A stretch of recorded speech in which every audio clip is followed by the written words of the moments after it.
All those NEET PG students who haven't been able to get a good rank in 2025, listen to this carefully. I don't know if anybody has told you about this, but nobody asks you about the number of attempts or your rank in your MD entrance after you have completed your MD or MS.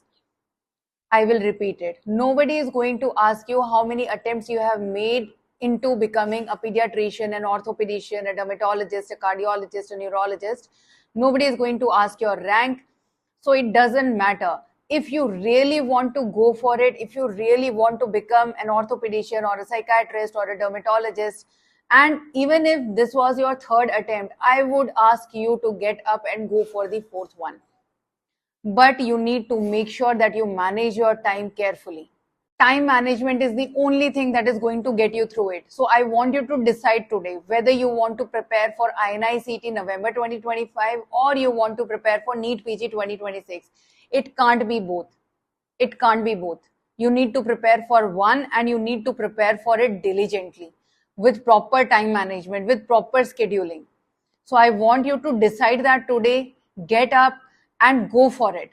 Remember, you haven't failed till you have quit. So there shouldn't be a confusion at all. If you haven't got what you wanted, you go for it again. But this time you sit back and decide which exam you want to go for.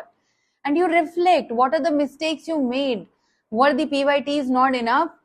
Were you not able to get the questions from minor subjects, or were you not able to get the questions from major subjects? You find your mistakes, you correct those mistakes, you fill those gaps and you go through it.